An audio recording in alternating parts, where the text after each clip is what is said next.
स्वागत है आपका हमारे चैनल आवाज़े अदनान पर। उम्मीद करता हूँ आप सब बहुत अच्छे होंगे। ऑल इंडिया मजलिस इत्तेहादुल मुस्लिमीन का सच्चा सिपाही कैसा होता है, कौन होता है, इसका सबक देने वाले इम्तियाज जलील साहब के साथ कंधे से कंधा मिलाकर चलने वाले समीर साजिद साहब को इम्तियाज जलील साहब ने अपनी स्पीच में ये कहा है कि समीर भाई, ये कुर्बानी याद रखी जाएगी और इलेक्शन के 2 दिन बाद ही आपको एक बड़ी जिम्मेदारी दी जाएगी। जी हाँ, जो लोग समीर साजिद साहब को चाहते थे, कमेंट में थोड़े नाराज हो रहे थे क्योंकि उनको टिकट नहीं मिला। आपको बता दूं कि समीर साहब औरंगाबाद से टिकट मांग रहे थे, लेकिन नासिर सिद्दीकी साहब का टिकट होने के बाद वो काफी उदास हुए। उसके उदास होने के बाद ये भी हुआ, जो मुखालिफ थे, जो मजलिस के मुखालिफिन हैं, उनके फोन आना भी स्टार्ट हुए समीर साहब के पास कि आ जाओ हमारे तरफ। फिर हम बताते हैं ऑल इंडिया मजलिस इत्तेहादुल मुस्लिमीन वालों को, फिर हम बताते हैं कि इम्तियाज जलील साहब को तो हमारे साथ आओ, लेकिन वो शख्स नहीं गया। जैसे कि आप जानते हैं कि महाराष्ट्र में एआईएमआईएम काफी मजबूती से चुनाव लड़ रही है। अब टिकट को लेकर थोड़ी नाराजगियां भी थी पीछे, कुछ लोगों ने पार्टी से बगावत भी कर ली। बगावत करने के बाद तरह तरह की बातें करी।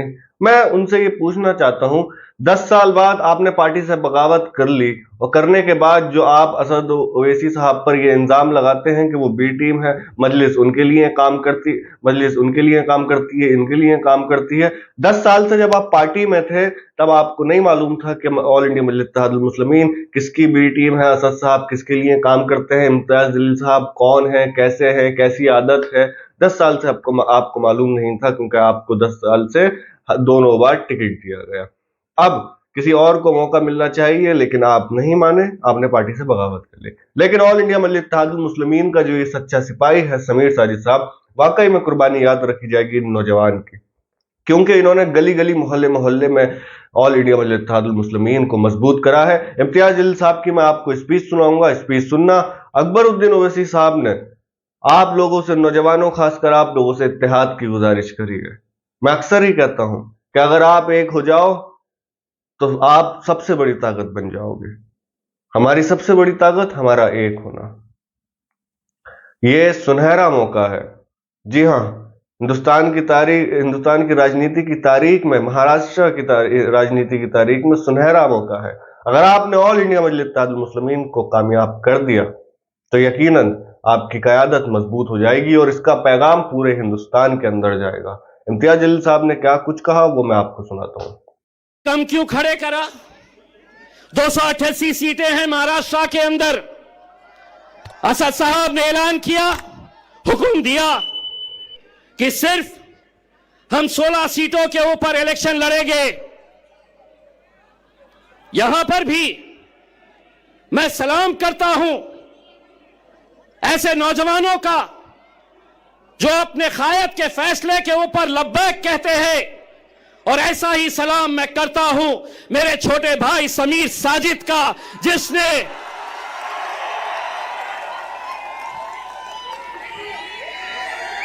हां, समीर साजिद भी नाराज हुआ, उसे भी थोड़ा गुस्सा आया। जानते हैं, जिस दिन असद साहब का फैसला आया उसके दूसरे ही दिन शहर के जितने भी मजलिसी मुखालिफिन हैं उन्होंने समीर को फोन किया और कहा कि अब तू हमारे साथ आ जा, हम दिखाएंगे मजलिस को, हम बताएंगे असद साहब को, अकबर साहब को और इम्तियाज जलील को। लेकिन ये नौजवान लड़के ने कहा कि मैं पहले भी मजलिस में था, आज भी मजलिस में हूं और कल भी मजलिस में रहूंगा। समीर भाई, तुम्हारी कुर्बानी मजलिस भूलेगी नहीं। इलेक्शन जिस दिन खत्म होगा, इंशाअल्लाह दूसरे ही दिन तुम्हें महाराष्ट्र की एक बड़ी जिम्मेदारी दी जाएगी इंशाअल्लाह। मेरे भाइयों, कुछ उम्मीदवार आप देख रहे होंगे टिकट नहीं दिए,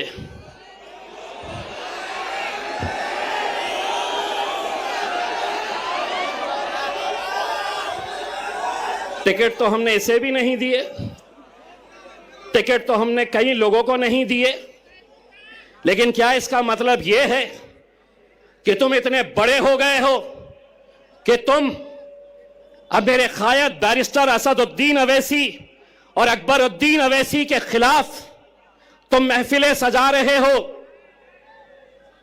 तुम्हारी जबान खुलने से पहले यह सोच लिया करो कि इतने साल तक तुम्हारा हमारा एक रिश्ता था, अचानक एक ही दिन के अंदर टिकट नहीं तो इम्तियाज जलील बदमाश असदुद्दीन अवैसी इनके लिए काम करते हैं, उनके लिए काम करते हैं।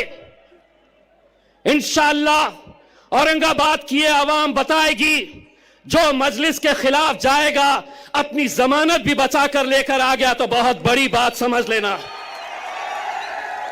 ये वो शहर है जिसने हिंदुस्तान को इत्तेहाद क्या होता है ये बताया।